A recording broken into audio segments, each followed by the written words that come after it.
I mean, I was really fortunate some years ago to do the executive education program at the Aspen Institute. And the kind of pinnacle achievement of that week or whatnot is to chart where you stand on, basically to locate your moral compass. And they had, X, Y quadrants. And I sort of struggled with it because they were different. They came from Locke and Hobbes, and I like that, but I wanted like my own paradigm.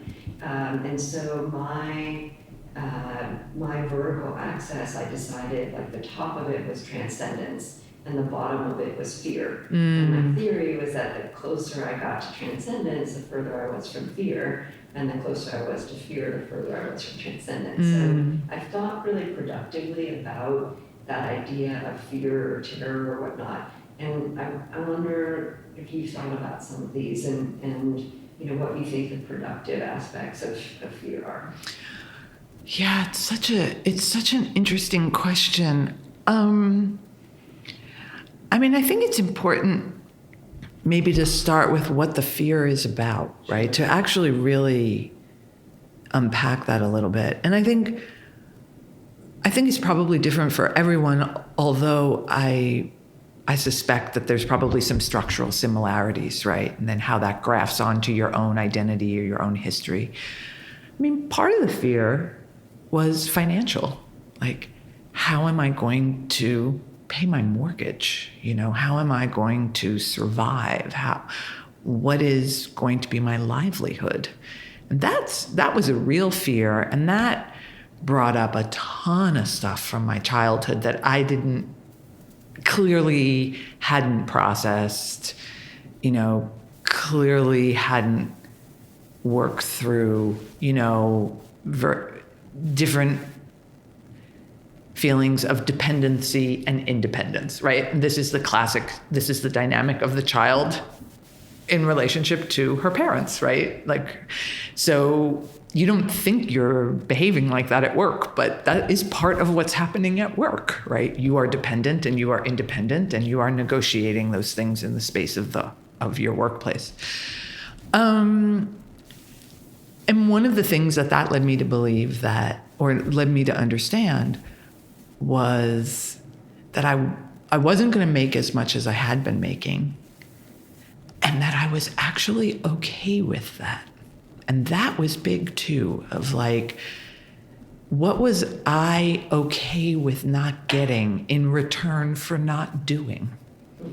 And so I sort of started making this mental equation. So, admin, HR, managing up, that equals X amount of dollars. And I don't make those dollars anymore, but I also don't do that work anymore.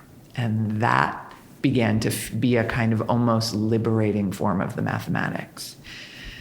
The other part of the fear, I think, is more intangible, but also gets more to your point of transcendence. The word I use is liberation. I have a feeling they're probably similar structurally for us, which is that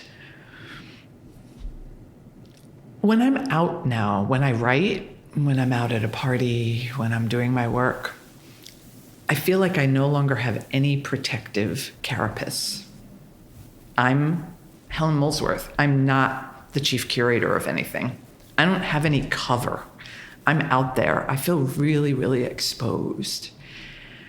And that exposure I still have moments of where that's just like pure terror. But the flip side of that exposure, or the flip side of my just being out there with no institutional cover, is now when I'm asked to do something, I really sit with it and think, is this what I want to do? Because for the last 20 years, I did a lot of stuff that I didn't want to do, but that I thought was good for the museum, good for the institution, good for the staff, good for the trustees. I had a lot of other goods. And now there's the liberation. It's like, do I want to attach my name to this?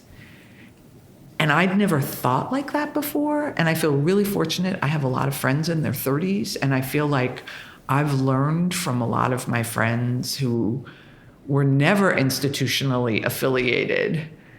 Like, that's how they proceed. And there's something really liberating in that, because it gives you a strong sense, like you said, of what are my ethical concerns? And does this align? Does this, that, or the other project align with my aspirations and who I want to be in the world and what I want to put out in the world? And I hadn't been thinking like that. This is a really new way of thinking.